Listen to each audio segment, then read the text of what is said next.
Hola, buenas noches a todos. Nuevamente les doy la más cordial bienvenida el día de hoy, 19 de febrero del 2024.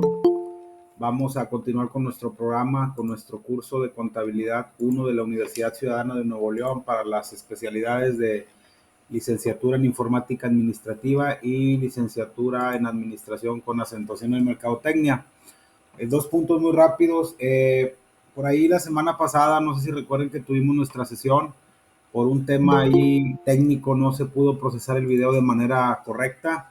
Sin embargo, la sesión se dio en tiempo y forma. Por ahí les mandé un mensaje genérico diciéndoles que se iba a incorporar otro video que fue de un tetrapasado, pero obviamente era del mismo tema, para que por favor ahí espero su comprensión. Como quiera, ahorita ya tomamos algunas previsiones para que esto no vuelva a suceder, y la grabación que estamos teniendo ahorita, sin ningún problema, se puede incorporar más tarde. Ok, eso respecto a lo de la semana pasada. Para esta semana vamos a tener dos actividades muy puntuales. Una es un formato, un cuestionario en formato SCORM, el cual tiene que ver con el capítulo que vamos a ver el día de hoy, que habla referente al balance general comparativo, que no es otra cosa más que una continuación de lo que vimos la clase pasada respecto al tema del balance general.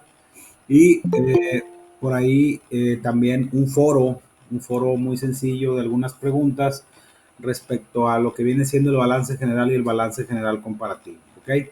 Esas dos actividades tienen como fecha límite para presentarse o para terminarlas a más tardar el próximo 25, el domingo 25 de febrero a las 23:55 horas, para que por favor tomen su tiempo respecto a estas actividades.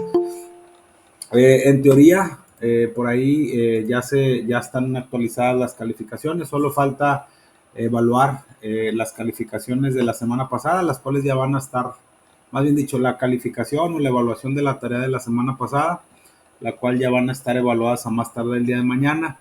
Y como comentario previo, antes de ya iniciar la sesión de esta semana, les comento que la próxima semana no vamos a tener sesión de aprendizaje, es decir, la próxima semana del 26 de febrero y hasta el día 4 de marzo va a estar aperturado lo que viene siendo nuestro examen parcial.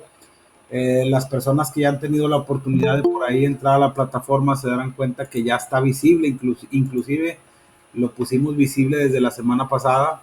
Obviamente ahorita no pueden accesar a contestar dicho examen porque el periodo de exámenes es desde el 26, del 26 de febrero al 4 de marzo, pero ya está programada para que los alumnos por ahí lo puedan ver. Es un examen muy sencillo. Es dicho examen, reitero, va a ser la próxima semana. Se van a tener dos intentos para contestarlo. Se va a quedar la calificación más alta, es decir, si en el primer intento sacan 80 y en el segundo 100, se queda un 100. Si en el primero sacan 90 y en el segundo 60, se queda la calificación de 90. Son 2 horas para contestarlo y pues obviamente el examen va a constar de los capítulos que hemos visto hasta en esta primera parte del curso. El examen como tal va a tener por ahí, eh, reitero, una duración de una semana. Esto no quiere decir que el día 4 de marzo no tengamos nuestra sesión síncrona de aprendizaje. Ya esta semana voy a estar publicando ahí el tema que vamos a dar la próxima semana, o más bien dicho, la semana posterior al examen parcial. Por ahí del 4 de marzo a las 8 horas vamos a continuar con el programa y vamos a ver los capítulos número 8, que habla de las cuentas principales del estado de resultados, y el capítulo 9, que habla como tal, ahora sí, del otro estado financiero básico, que es el estado de resultados. ¿Ok? Eh, no sé si alguien tenga una duda respecto a estos temas que hemos comentado. Aclararles también que el examen parcial, reitero, de la próxima semana es un examen de 30 preguntas. Todas las preguntas son de opción múltiple, es decir, son 4 respuestas y ustedes tienen que elegir la respuesta correcta. Y reitero, la próxima semana no tendremos sesión de aprendizaje hasta el 4 de marzo. ¿Ok? No sé si tengan un comentario, sino para iniciar con lo que viene siendo la sesión de esta semana, que es el balance general comparativo. No tengo dudas, profesor. Ok, muchas gracias. Vamos a iniciar. Como les comentaba, esta semana el tema que vamos a ver es un tema que tiene mucha relación con lo que viene siendo lo que vimos la semana pasada. Ya no quisiera hacer tanto preámbulo, pero vámonos a enfocar directamente a lo que vimos la semana pasada, donde hablábamos del balance general. Ya vimos que el balance general o estado de situación financiera nos muestra la situación, como su nombre lo dice, la situación financiera en su relación de activos contra pasivos y su capital contable de una empresa a una fecha determinada. Y obviamente este estado financiero básico de la que emana de la contabilidad nos sirve para tomar decisiones. Ya vimos cómo se integra en términos generales ese estado financiero. Para este capítulo vamos a ver ahora sí nuevamente este estado financiero, pero de una forma comparativa. Generalmente cuando las empresas o las personas que son los responsables de tomar las decisiones respecto al rumbo de las empresas ven la información, generalmente dentro de todos los análisis que hacen, revisan la situación financiera actual y la situación financiera de la empresa en comparación con un periodo similar del pasado. ¿Para qué? Para ver qué tanta diferencia hubo en cuanto a la relación de activos, pasivos y capital. ¿Qué quiere decir esto? Cuando hablábamos del balance general mencionábamos que la información financiera que en él se presenta solo es válida la fecha en la que se practica el balance general. ¿Por qué? Porque si ese balance general lo quisiéramos sacar unos días posteriores, pues obviamente ya la situación financiera de la empresa podía cambiar por diferentes circunstancias, porque ya hubo operaciones de compras, ya hubo operaciones de ventas, ya se depreciaron los activos, ya se amortizaron los activos fijos, perdón, ya se amortizaron los pasivos diferidos, ya se amortizaron los activos diferidos, etcétera, etcétera. Ya hubo gastos, ya hubo más ventas, ya hubo pago de sueldos, etcétera. Entonces la información financiera que emana en este estado en este reporte financiero, pues obviamente ya no es la misma. Cuando nosotros vamos a preparar un balance general comparativo, lo tenemos que hacer entre dos periodos, como su nombre lo dice, es comparar la situación actual o el status quo de la situación financiera de la empresa con un periodo anterior. Sin embargo, pues obviamente tiene que ver mucho con los periodos. ¿Qué quiere decir esto?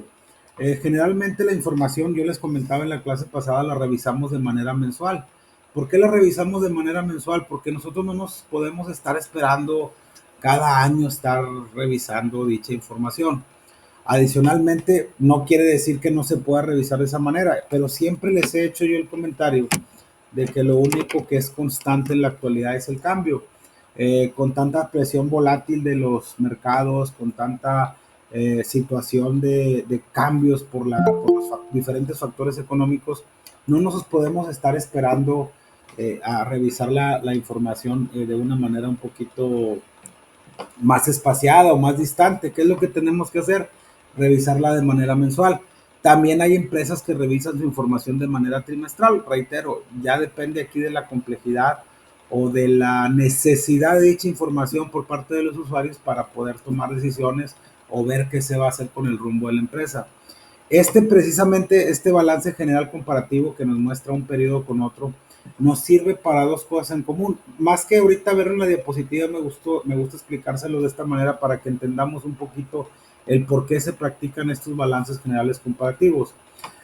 Si vamos a poner un ejemplo, yo tengo en mi balance A, con las características de un balance general, o las partes que integran un balance general, como lo mencionamos en la clase pasada, con un encabezado, un cuerpo con sus respectivas cuentas de activo, pasivo y capital debidamente clasificadas, y con las personas responsables de firmarlos en el pie o en el calce del balance general.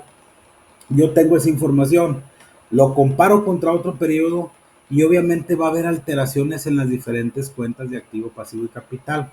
Esas alteraciones nos van a decir si estamos mejor financieramente en el periodo actual o estamos no de manera satisfactoria en comparación con el periodo anterior. Obviamente, dentro de ese análisis, pues tienen que tomarse en cuenta muchos factores.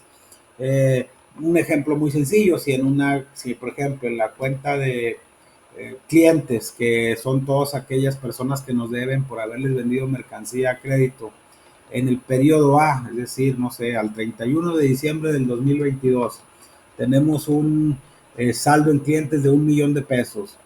Pero al 31 de diciembre del 2023 tenemos un saldo de 20 millones de pesos, por un ejemplo. Significa que sí tenemos activos circulantes, pero no lo estamos convirtiendo de manera rápida en efectivo. Sí, adelante, María, si tiene alguna duda.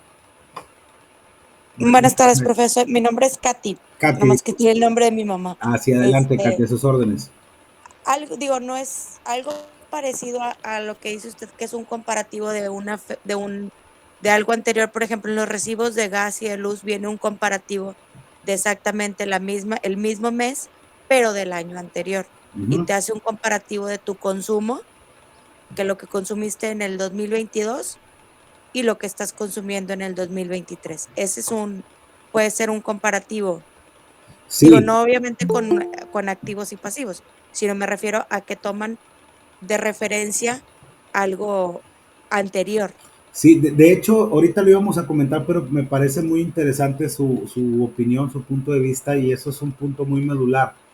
Para poder hacer una comparación referencial, ahorita yo les comentaba, bueno, comparación referencial, y así lo vemos en temas de mercadotecnia, es un benchmarking, ¿no? Pero en términos contables, una comparación referencial es ver cómo estábamos antes y cómo estamos ahorita.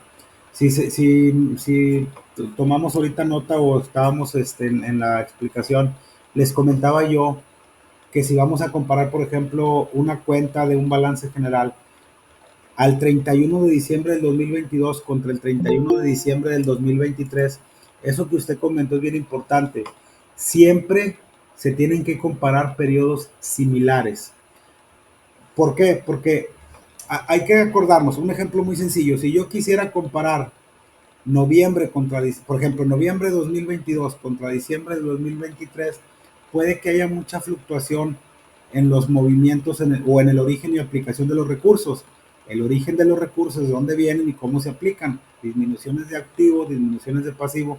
¿Por qué puede haber una variación?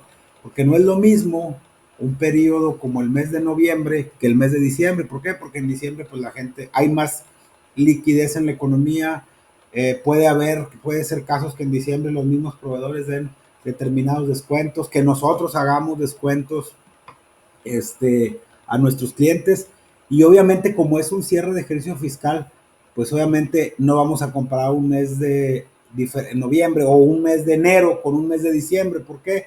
Porque en enero, pues la famosa, vamos a decirlo en términos más aterrizados, la cuesta de enero no nada más le pega al ramo personal, ¿verdad? Que dicen, oye, la cuesta no, también le pega mucho a las empresas, sobre todo si no tienen una planeación muy adecuada de lo que son sus presupuestos y sus costos, y obviamente del flujo de efectivo que necesitan, sobre todo el flujo de efectivo que necesitan para poder operar de manera normal o de manera cotidiana, ¿va? Entonces, lo que usted menciona es muy, muy importante. Sí es un ejemplo. Obviamente, en el ejemplo que usted menciona, hace referencia a un consumo, pero ahí tú te puedes dar cuenta, por ejemplo, en el mes de diciembre contra el mes de diciembre, bueno, pues está más o menos. ¿Qué es lo que pudiera variar en ese ejemplo que usted mencionaba? Pues que a lo mejor consumimos los mismos watts, ¿va? Solo que a lo mejor pues ya el precio del watt incrementó de un periodo contra otro, y pues obviamente el valor del recibo va a ser más alto. Hay que recordar. Pero no puedes comparar con, por ejemplo, en junio, julio, que los calores son inmensos, claro, y gastas mucha luz, con el mes de diciembre, que dices, pues en julio gasté un chorro y en diciembre ya no me salió tanto, porque pues no es el mismo tipo de consumo que haces, no es lo mismo. Sí, por eso le digo que hay periodos, tanto en su ejemplo, que en este caso estamos hablando de un consumo de energía eléctrica, hay periodos atípicos, ¿verdad? Obviamente, reitero, esto es un ejemplo muy sencillo, pero volvemos a comparar. Si comparamos un mes de enero, tiene que ser contra enero. Puede ser también que lo comparemos de manera trimestral. Muchas veces la comparación dependiendo qué tipo de comparación estemos haciendo. Si vamos a comparar un periodo similar contra otro, es para ver cómo hemos estado posicionados, pero yo eso lo veo más como una comparación para efectos de posicionamiento. Si yo voy a comparar un mes contra otro, por ejemplo, enero, febrero, pues a lo mejor sí puede haber variaciones, pero a lo mejor nomás lo quiero para efectos de flujo. ¿Por qué? Porque ya sé que en enero no va a ser igual que en febrero, o que el primer trimestre no va a ser igual que el segundo trimestre. Este tipo de información y este análisis también tiene, y la experiencia se los va a dar, yo sé que muchos de ustedes a lo mejor, y siempre lo menciono, el curso no va muy enfocado de una manera técnica a que conozcamos todas las cuentas, a que conozcamos técnicamente cómo se hacen los registros, que sí lo vamos a ver más adelante con algunos ejemplos, pero que ustedes tengan la sensibilidad de entender que la información cambia de manera constante y que obviamente cada análisis que se haga tiene que ver mucho con la industria, con el tipo de producto, servicio que ofertemos o con el tipo de bien que produzcamos para poder hacer una comparación referencial. Obviamente, reitero, cada información, la información que tienen las empresas es sensible y obviamente la información es poder, es información interna, pero generalmente hay algunos indicadores que nos dicen, por ejemplo, cómo anda la industria forestal. En una empresa en la que yo trabajé, pues obviamente nosotros nos dedicábamos a generar por ahí lo que viene siendo las puertas de madera y obviamente teníamos que hacer un análisis interno y obviamente cómo estábamos en comparación con los demás. No nos iban a prestar la competencia de información financiera porque pues iban a saber por dónde nosotros podíamos ser más competitivos en cuanto a disminución de costos, estrategias de marketing, etcétera. Pero sí en los indicadores que hablan, por ejemplo, en específico de esa industria. Entonces, la información comparativa nos sirve para qué? Para ver cómo estamos y para ver en qué hemos ido aumentando nuestros recursos, disminuyendo, en qué hemos gastado nuestros recursos y cómo se han aplicado esos recursos. ¿Ok? Eso es nada más como un preámbulo. De hecho, realmente es gran parte de la explicación de este tema. Vamos a iniciar con la presentación. Por favor, si alguien me puede compartir si me ven, si la ven bien, y iniciamos rápidamente ahí con la misma. Sí, se ve, profe. Ok, vamos a iniciar. Como ya lo comentamos ahorita, el tema del día de hoy es el balance comparativo y es comprender el origen y aplicación de los recursos. Aquí lo vamos a ver de una manera muy macro, cómo estábamos ahorita, cómo estamos después. Nada más, no hay que desenfocar que para que podamos tener una información contable correcta, debemos de registrar de manera correcta la información. ¿Cómo se registra? Esto es bien importante. Más adelante, ya que veamos el capítulo 8 y 9, vamos a hablar del capítulo donde hablamos del estado de resultados, que es otro estado financiero muy importante también que se complementa con el balance general. Vamos a ver el capítulo número 10, donde hablamos de lo que es una cuenta, lo que es un saldo, lo que es un movimiento. Pero todo esto, toda la información que vemos en los estados financieros no es otra cosa más que el producto del registro de dichas operaciones contables que se hacen en los asientos de diario o en los asientos contables, respetando el principio de la regla de la partida doble, que la regla de la partida doble es el sistema de contabilidad por excelencia. Toda causa tiene un efecto, todo aumento tiene una disminución de algo. ¿Ok? Pero eso lo vamos a ver un poquito más adelante. Balance general o estado de situación financiera patrimonial, que ya lo hemos, o estado de situación patrimonial, como lo quieran llamar. Dice que es un informe financiero, como lo hemos mencionado, es un informe financiero contable, porque emana de la contabilidad, que refleja la situación económica y financiera de una empresa en un momento o una fecha determinada. Creo que eso está muy claro.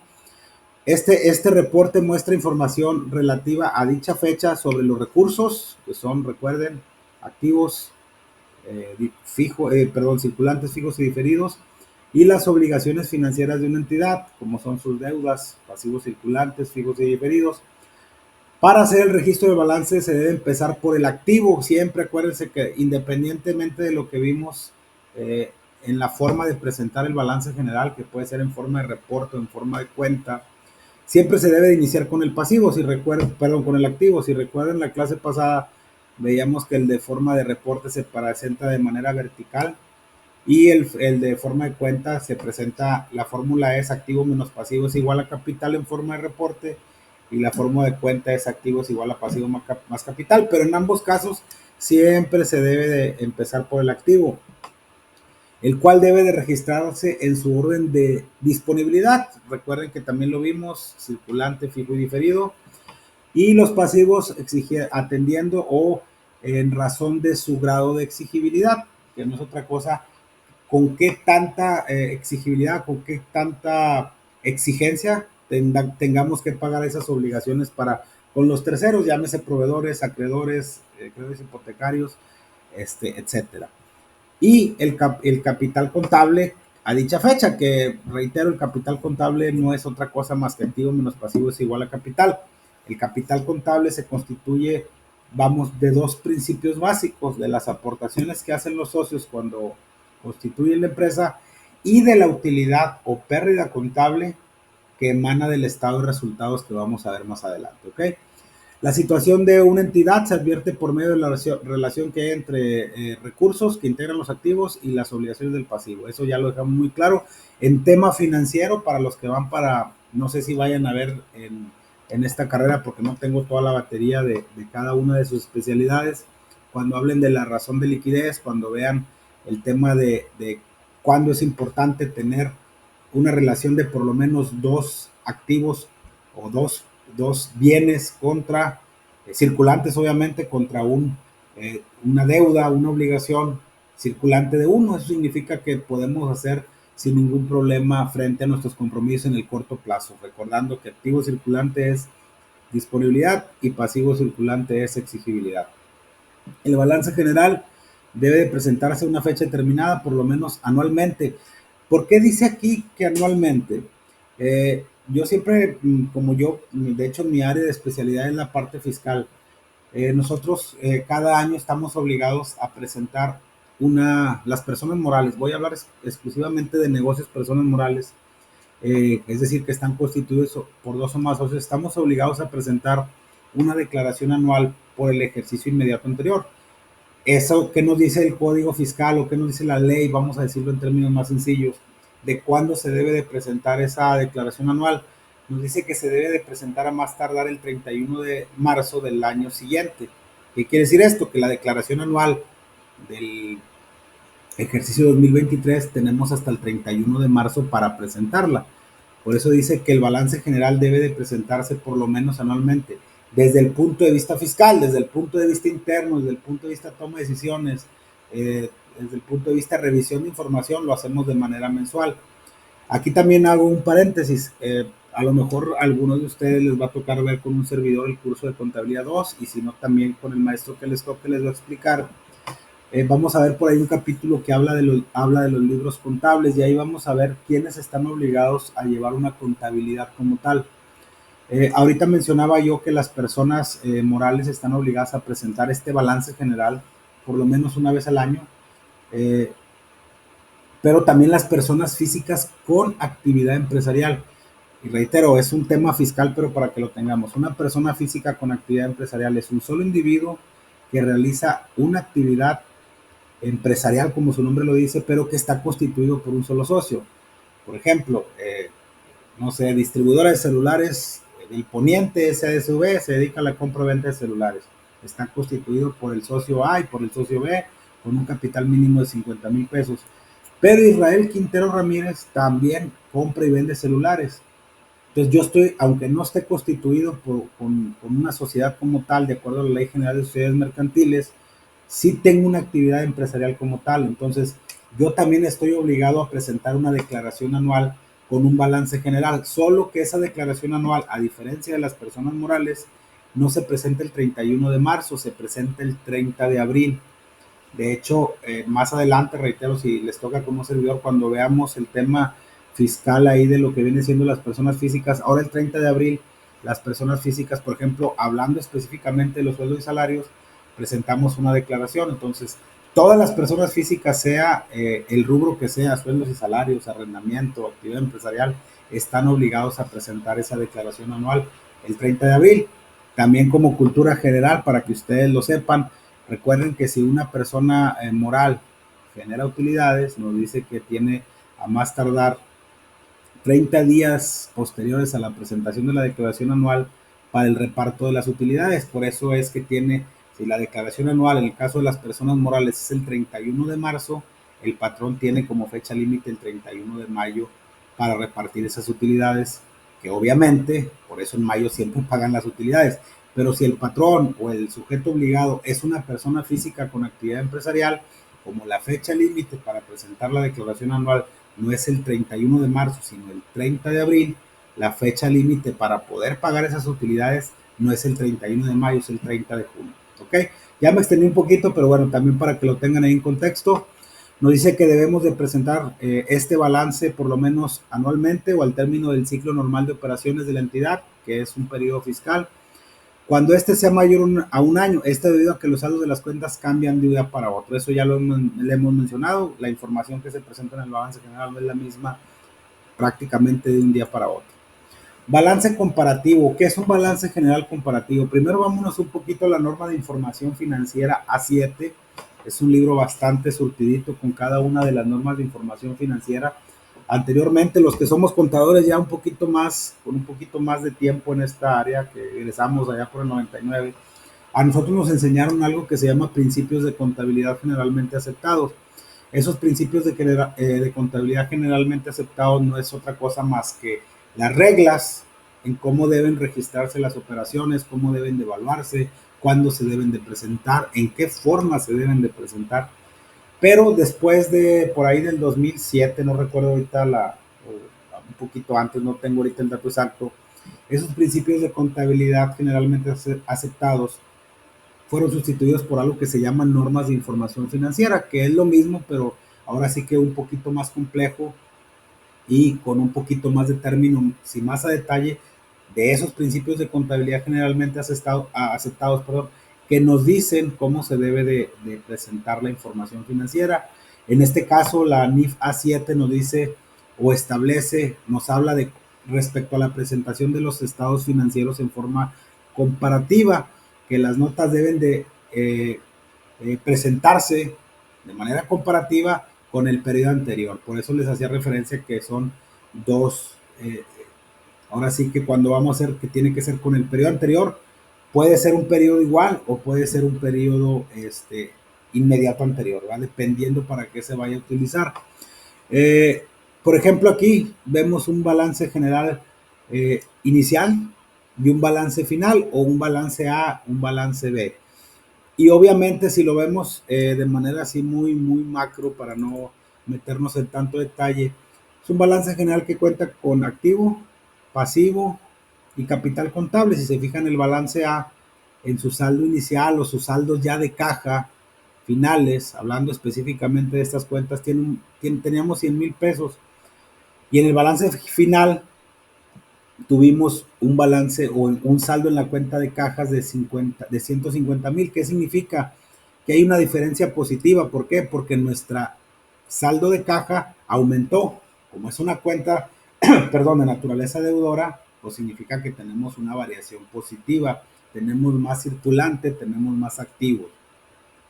Mercancías, si se fijan aquí, teníamos 600,000 pesos en el balance inicial y tenemos 560,000 pesos en el balance final. Tenemos una diferencia de 40,000 pesos. Aquí, como estamos comparando, pues obviamente tenemos una diferencia negativa, es decir, tuvimos una disminución de mercancías. Esto no significa que sea malo. Por ejemplo, aquí yo puedo interpretar de manera muy sencilla que a lo mejor de los saldos que yo ya traía, a lo mejor hubo una disminución de 40,000. ¿Por qué? Porque cobré en efectivo esos 40,000, le cargas a caja y le abonas a mercancías. Acuérdense que el activo se aumenta cargándolo y se disminuye abonando. ¿Ok?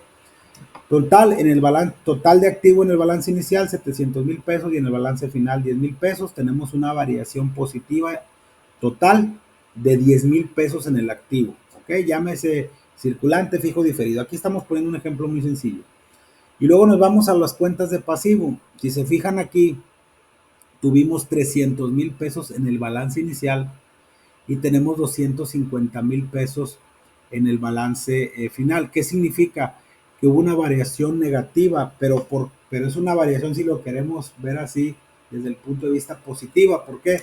Porque en lugar de deber 300,000 pesos, ya nada más debemos 250,000, pues hay una variación de 50,000. Yo aboné 50,000 pesos, o los saldos al momento de entre comparar uno y otro disminuyó en 50,000. Acreedores diversos, aquí aumentó. Yo tenía 200,000 pesos, y cuando hago nuevamente con mi balance final, tengo 210,000 pesos. Aquí hubo un aumento en el pasivo por 10,000. Si yo hago mi sumatoria, tenía un total de pasivo de 500 y al final tuve 460, mi pasivo disminuyó en 40,000 pesos. Eso, aunque aquí esté como tal una variación negativa, realmente estoy generando valor. ¿Por qué? Porque ya no debo tanto, debía 500,000 y ahora debo 460. Al final, el capital contable activo menos pasivo es igual a capital, 700,000 menos 500,000, 200. En el inicial y en el final, 710 menos 460 son 250. Si sumamos los 10,000 pesos del activo y sumamos los 40,000 pesos de la disminución del pasivo, nos va a dar un capital contable mayor de 50,000 pesos, lo que significa que aumentó nuestro capital contable en 50,000 pesos. Obviamente, ¿por qué? Por todas las variaciones que hubo entre una cuenta y otra. Reitero, aquí lo estamos viendo de manera muy sencilla para ejemplificarlo, pero ya en términos de operación de una empresa en forma, y reitero, dependiendo del volumen de operaciones, pues obviamente aquí estamos hablando de cantidades y de cuentas, pues obviamente mayores en cuanto a cantidad de importes y en cuanto a cantidad de cuentas, ¿vale? El capital contable aumenta cuando la empresa percibe ingresos o cuando recibe aportaciones de capital. Esto también lo vamos a comentar. Les decía ahorita que el capital contable se constituye de las aportaciones o también de los ingresos que recibimos en el estado de resultados, que lo vamos a ver más adelante, o de las aportaciones que hagamos los socios. Si yo estoy viendo que la empresa necesita cierta liquidez, a lo mejor traigo muchas cuentas por cobrar, pero pues sí es un dinero que está seguro, pero a lo mejor me lo pagan a, no sé, a 2 meses y yo necesito pagar nómina o necesito comprar más mercancía porque mi proveedor no me la está dando, no me está otorgando esa mercancía a crédito, etcétera, etcétera, pues yo como socio puedo hacer una aportación adicional, ¿ok? ¿Qué son los ingresos? Lo vamos a ver en el estado de resultados. Los ingresos son las ventas, son las utilidades que generan los bienes o servicios prestados por la empresa. Si yo presto un servicio de asesoría, mi ingreso es el servicio que le otorgo a mis clientes. Si yo vendo celulares, mis ingresos son las ventas de celulares. Si yo fabrico mesas, los ingresos son las ventas que yo haga de esas mesas, ¿ok? ¿Qué son las aportaciones adicionales de capital? Son las entregas de efectivo en especie que hace el inversionista, socio, eh, inversionista, socio, accionista, como lo quieren llamar, para incrementar su capital propio, o las que hacen los socios para aumentar la inversión original del capital social. Adelante, Sam. Maestro, quería nada más confirmar, esto que dice las aportaciones de los socios, también aplica cuando se hace lo que llaman la venta de acciones. A ver, una venta de acciones, ¿qué significa? Una venta de acciones significa, dependiendo qué venta de acciones. Hay empresas que pueden, bueno, hay empresas que son bursátiles, que cotizan en bolsa, como Telmex. Si ustedes se fijan, dice SAB, de SUB, es Sociedad Anónima Bursátil de Capital Variable. Ellos pueden poner en el mercado de acciones esa venta de acciones. Obviamente, al hacer esa venta de acciones, pues, ¿qué significa? Que va a haber una aportación adicional de capital. La venta de acciones como tal en el mercado bursátil, en el mercado financiero, no significa que vaya a generar una utilidad. Obviamente es un albur, ¿verdad? Pero si yo, por ejemplo, como socio, voy a venderle mis acciones a otra persona, pues obviamente es una venta como tal, más no significa que vaya a haber una aportación adicional. Pero si yo, por ejemplo, dentro de la empresa veo que mis aportaciones que hice no son suficientes para operar ahorita de manera continua, puedo hacer una aportación adicional siempre y cuando para aumentar el capital se haga y que esté obviamente protocolizado en el acta que se va a hacer un incremento de capital para poder afectarlo contablemente. Si yo como socio digo, sabes que ahorita la empresa necesita 500,000 pesos, pero no voy a aumentar mi capital, no voy a emitir más acciones, pues simplemente le hago un cargo al banco con un abono a acreedores y cuando la empresa tenga el dinero me regresa dicho dinero, pero lo registro dentro de la cuenta de acreedores, no dentro de la cuenta de capital. Sí puede ser siempre y cuando la venta sea de acción o la emisión de acciones sea para una venta. Pero para el caso específico esto es cuando internamente, o para este ejemplo, cuando hacemos aportaciones adicionales a las que ya tenemos cuando constituimos la empresa. ¿Ok? Ok. Muchas gracias, profesor. Sí, sí, sí quedó más o menos claro, ¿verdad? Sí, claro. Gracias. Okay. Muy bien. Los aumentos de capital contable que producen tanto los ingresos como las aportaciones adicionales de capital aumentan el activo o disminuyen el pasivo, que no es otra cosa que lo que nosotros afectemos aquí, van a aumentar el activo o disminuir el pasivo, según corresponda.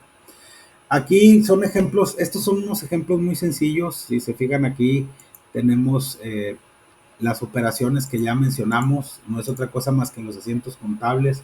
Se cobraron, por ejemplo, aquí dice, los aumentos de capital que producen tanto los ingresos como las aportaciones aumentan el activo, disminuyen el pasivo. Aquí, ¿qué nos dice? Se cobraron en efectivo rentas por valor de 40,000 pesos. En efectivo, cargo a cajas con abono a ventas o ingresos que obviamente van a, a aumentar nuestro capital contable. Aumentan el activo y aumentan el capital. A un proveedor se le pagó un adeudo que teníamos con él por compra de mercancía por 50,000 pesos. Cargo a proveedores, ¿por qué? Porque voy a disminuir esa deuda con abono a capital por los gastos que generó esas comisiones o capital por ingresos, como lo quieran ver. El propietario de la entidad incrementó su capital con una entrega hecha en efectivo por valor de 30,000.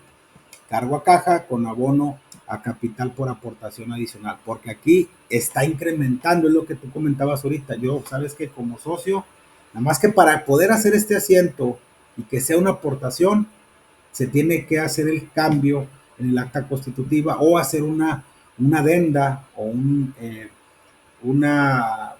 protocolo con notario donde digo que voy a aportar tanto capital con tantas que de las acciones tal para que podamos afectar nuestro capital contable. Aquí lo estamos viendo de manera muy sencilla, pero ya en la práctica se tiene que hacer de manera formal.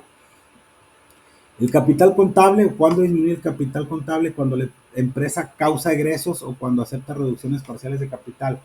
Los ingresos, que son las ventas, aumentan nuestro capital. Los egresos, como son los costos, que más adelante vamos a ver la diferencia entre costo y gasto. Un ejemplo muy sencillo. Yo compro este celular para venderlo. Me costó 100 pesos y lo vendo en 120. El costo lo recupero con una utilidad de 20 pesos. Pero si yo le tengo que pagar a un vendedor por la venta de este celular, eso ya no es un costo, es un gasto.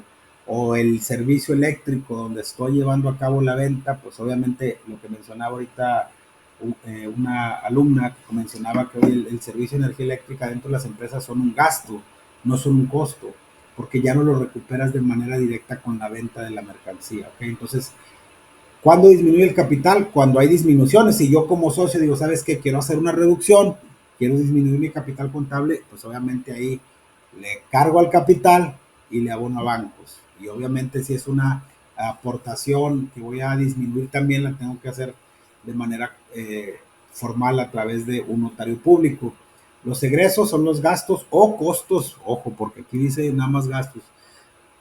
Gastos y costos que originen los bienes o servicios consumidos por la empresa. ¿Okay? Las reducciones parciales de capital son los retiros de efectivo en especie que hace el inversionista para reducir su capital propio o los que hacen los socios para disminuir la inversión original del capital social, que ya lo mencionamos ahorita. Las disminuciones del capital contable que originan tanto los egresos como las reducciones de parciales de capital disminuyen el activo o aumentan el pasivo. Son reglas contables. Y aquí viene otro ejemplo, se pagaron en efectivo 20,000 pesos por 20,000 pesos por concepto de servicio de energía eléctrica. Le voy a disminuir a caja y obviamente voy a disminuir mi capital. ¿Por qué? Porque es un egreso, es una salida de dinero que en el estado de resultados se ve reflejado como un gasto de operación. Reitero, cuando veamos el otro estado financiero después del examen parcial les va a hacer un poquito más de sentido. El servicio de teléfono que pagamos a 10,000 pesos, que es un chorro, pero bueno, aquí viene como ejemplo. Vamos a suponer que se había quedado de ver, que lo provisionamos, que de hecho aquí dice, si se fijan, es algo que debíamos por un concepto distinto a la compra de mercancía, es un acreedor. Cargo a aumento, provisiono ese gasto, gastos contra acreedores diversos, aumento el pasivo y disminuyo mi capital por los egresos o el gasto que me está generando ese servicio telefónico.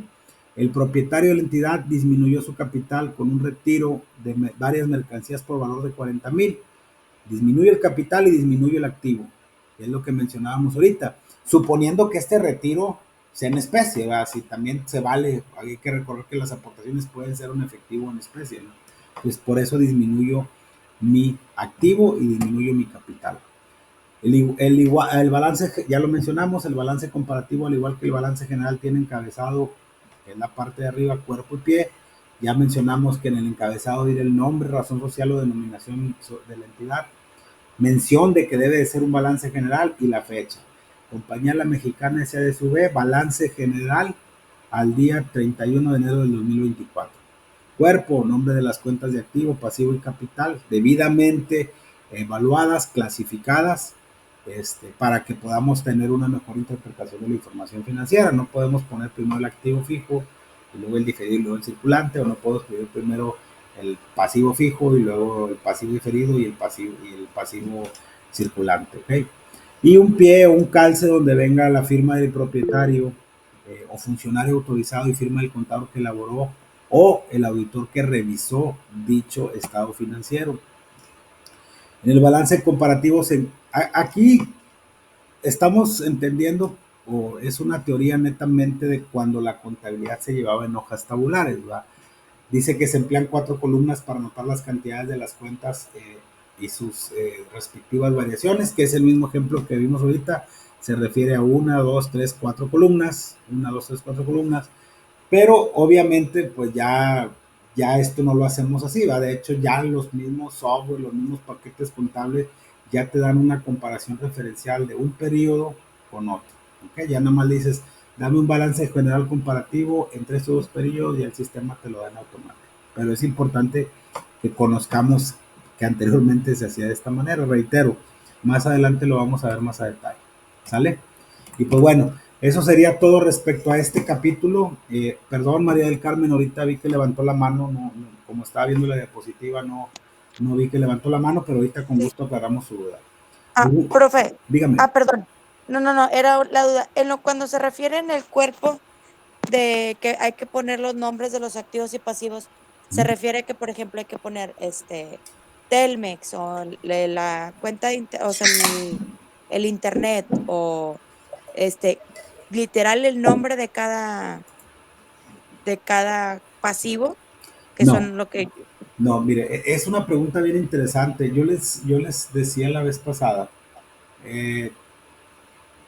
cuando ustedes ven un saldo, ahorita por ejemplo, todavía no nos hemos metido a ver los registros contables, pero lo que nosotros vemos en los estados financieros, por ejemplo, en el cuerpo del balance, no es otra cosa más que los saldos de cada una de las cuentas. Un ejemplo. Voy a poner un ejemplo por lo que decía usted. Un pasivo, no sé, yo en mi cuenta de pasivo dice en la cuenta de proveedores que debo 100,000 pesos. Voy a poner un ejemplo muy sencillo. Esos 100,000 pesos es el total de pasivos de la empresa, pero no vamos a poner en el balance general, le debo a la compañía X 20, a la compañía Y 40 y a la compañía C otros 40. No, ahí viene el total. Para eso se hacen unas cédulas analíticas anexas al balance, que vamos a ver en el curso de contabilidad 2, donde con un tema que se llama cuentas colectivas o de control, donde cada cuenta tiene varias subcuentas y podemos sacar analíticos, pero lo que nosotros vemos es el total. Ya si queremos ver a nivel analítico cada una de las cuentas, tenemos que anexar unas libros auxiliares o unas cédulas analíticas para poder determinar cómo se compone cada una de las cuentas. Si yo veo que dice en la cuenta de bancos 1,000,000, yo puedo tener saldos en 3 bancos distintos, pero no lo voy a presentar en el balance, porque si no, imagínense toda la cantidad de cuentas que se tendrían que ver. En el balance, en el cuerpo, se presenta los activos con cada una de las denominaciones que integran caja, bancos, clientes, deudores, etcétera, acreedores, proveedores, etcétera, pero no vamos a presentar el saldo de cada uno de ellos. Lo que se presenta ahí es el total de cada rubro. No sé si me explique. Sí, sin especificar al proveedor o al acreedor. No. Eso lo vamos a hacer, por ejemplo, si a mí me traen un balance general y digo, oye, ¿sabes qué? Al 31 de diciembre o al 31 de enero yo traigo en la cuenta de proveedores que debo 1,000,000 de pesos. A ver, intégramelo y me van a presentar una cédula donde dice al cliente A le debo 250, al cliente B le debo 250, al cliente C le debo 100,000 y al cliente D le debo 4,000. Ese es el que dice usted que es Esa es la analítica. Obviamente, por ejemplo, en el caso de los clientes es bien interesante porque, por ejemplo, si yo voy a pedir una analítica de clientes, sobre todo la gente que ha trabajado en créditos y cobranzas, es algo que se le conoce como cartera. Entonces yo voy a ver la antigüedad de la cartera para ver quién es el cliente. Por ejemplo, si balance general tras balance general, el cliente A me sigue debiendo 100,000 pesos, pero son los mismos 100,000 pesos de hace varios periodos, pues a lo mejor ya no le voy a vender mercancía a crédito hasta que no me pague lo que me debe. No es lo mismo que sea el mismo saldo, pero que me le esté dando vuelta al dinero, no sé si me explique. Entonces, lo que nosotros vemos en el balance general es el resumen de cada uno de esos rubros. En la cuenta de proveedores está pues, el saldo, 1,000,000 pueden ser 20 proveedores. El saldo de la cuenta de bancos pueden ser 4 cuentas de bancos. Si traigo 20 millones de clientes, no voy a poner cuánto me debe. Imagínese el reporte financiero, sería muy complicado. Debo 20 millones, pero hay un análisis de cartera de cuánto me debe cada uno de ellos. ¿Okay? Le va a hacer un poquito más de sentido cuando veamos el capítulo número 10, cuando veamos la cuenta, saldos y movimientos. Ok, muchas gracias, profe. Muy bien. ¿Alguien más? Disculpa, Sam, adelante. Nada más para entender bien el contexto. El balance comparativo es generalmente más usado o principalmente más usado o más solicitado para el ejercicio de una auditoría. Quiero entenderlo de esta forma. Más que nada por la leyenda que nos acaba de mencionar de los principios de contabilidad generalmente aceptados por el auditor que está solicitando esta información. Quiero suponer que este balance comparativo es más solicitado en ese ejercicio, en el ejercicio de una auditoría, ya sea interna o externa, ¿no? ¿Es así? Mira, cuando hablábamos al principio del curso, mencionábamos que existen diferentes usuarios de la información financiera. Y uno, obviamente, y está muy bien dicho lo que tú comentas, uno de esos usuarios es el fisco, en la Secretaría de Hacienda y Crédito Público, a través de su órgano fiscalizador, que es el SAT, que hacen una revisión de cómo has estado, cuál ha sido tu origen de recursos y cómo lo has ido aplicando. ¿Para qué? Para ver si estás pagando los impuestos de manera correcta. Obviamente también para una auditoría interna, ¿para qué sirven las auditorías internas? Para corregir lo que está mal contabilizado, para corregir si los impuestos están mal pagados, pagarlos de manera correcta antes de que el SAT los detecte. Pero también el balance general comparativo nos sirve para ver nosotros internamente cómo vamos a tomar estrategias para obtener más recursos, para disminuir ciertos pasivos, etcétera. Entonces, sí se puede dar con un enfoque de auditoría, sí se puede dar con un enfoque de auditoría interna, con un enfoque de auditoría externa, pero también, o en su mayoría, también se utiliza para efectos de toma de decisiones, ¿verdad? Para ver cómo ha ido variando, cómo han sufrido las variaciones cada una de las cuentas. Reitero, para no ser tan incisivo en eso, cuando veamos el estado de resultados, también les va a hacer un poquito más sentido eso. Pero sí puede ser un ejemplo eso que tú mencionas, ¿verdad? Muchas gracias, profe. Muy bien. ¿Alguien más que tenga alguna duda? Con toda confianza, háganmelo saber.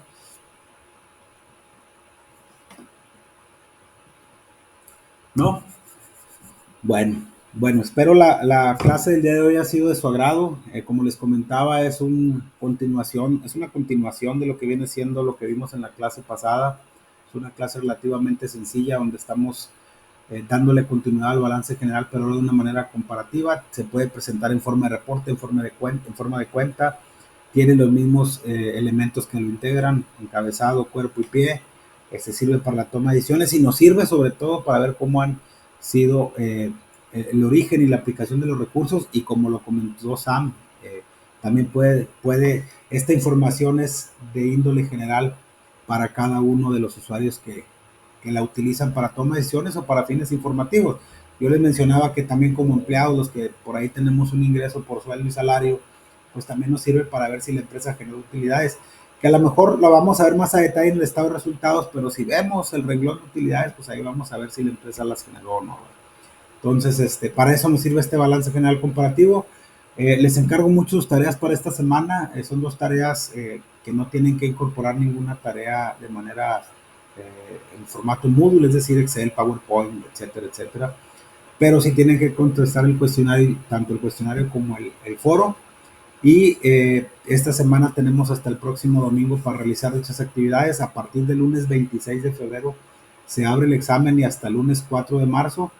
Pero obviamente el lunes 4 de marzo nosotros ya regresamos de manera normal a esta sesión síncrona, donde vamos a ver el capítulo 8 y 9 respecto a lo que vienen siendo las cuentas principales que integran el otro estado financiero denominado estado de resultados o estado de pérdidas y ganancias y el estado de resultados como tal. ¿Okay? Entonces vamos a ver los capítulos en uno solo.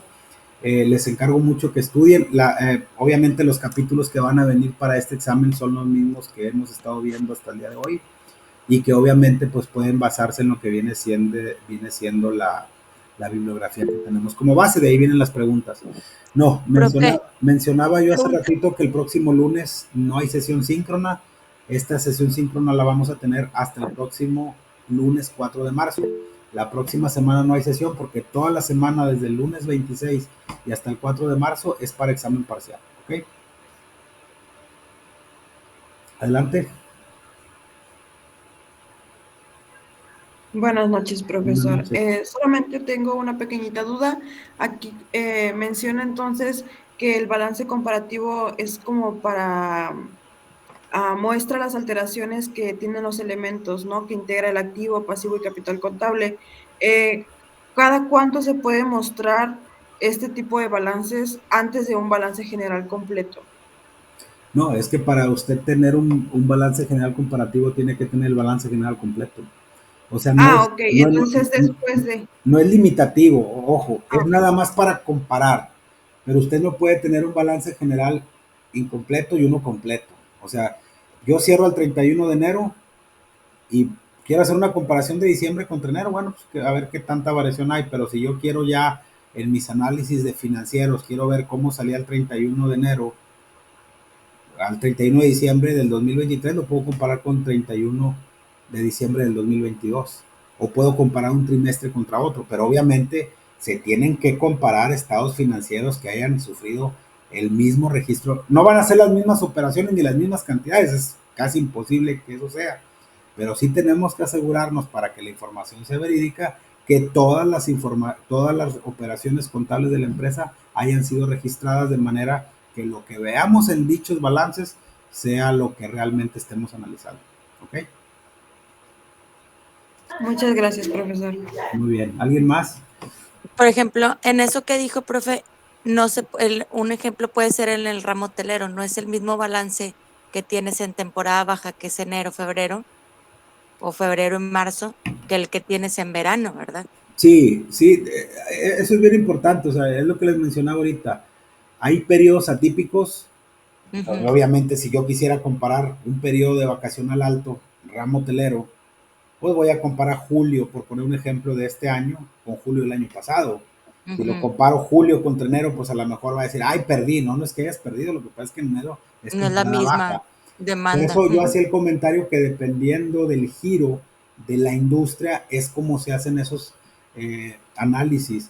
También los podemos hacer de manera interna. Obviamente ya esos análisis ya más a detalle, porque son análisis más a detalle respecto a periodos similares en periodos atípicos o en periodos que sean similares, tienen que ver mucho con temas de estrategia, ¿va? O sea, por ejemplo, para retomar, oye, pues a lo mejor sí varió hacia abajo. Ah, pero ¿por qué varió? Ah, es que sabes que pues los costos subieron. A lo mejor el año pasado no hubo huracanes y este sí hubo huracanes. No significa que a lo mejor la industria esté caída, sino que pues al momento hubo un fenómeno meteorológico que hizo que disminuyera. Entonces todo ese tipo de cosas también lo están tomando en cuenta. Pues si el hotelero dice, oye, ¿sabes qué? Pues si no, si yo ya, es más, ellos están constantemente viendo cómo están las condiciones climatológicas para decir, ¿sabes qué? Antes de que se nos venga el huracán, métete una promoción para en mayo, más o menos junio, ahí recuperarnos y no nos peguen el mes, ¿verdad? Para eso sirve precisamente ese tipo de análisis. Pero sí, sí puede ser otro ejemplo muy claro, hablando específicamente de ese tema. Profe, otra pregunta. Las filminas esas que tiene de PowerPoint de las clases anteriores, ¿están disponibles también como para poderlas imprimir? Si se mete a la plataforma, ahí en Ahí el área viene. que dice material de apoyo, ahí están todas. Ok, perfecto. ¿Sale? Gracias. Muy bien. A sus órdenes. ¿Alguien más? No, nada más para confirmar. De hecho, sí, sí se pueden descargar esas presentaciones y se pueden imprimir incluso hasta 6, 8 láminas por hoja para no estar imprimiendo tanta hoja. Muy bien. Sí, perfecto. Sí, ahí están. Ahí están en la plataforma para que las descarguen.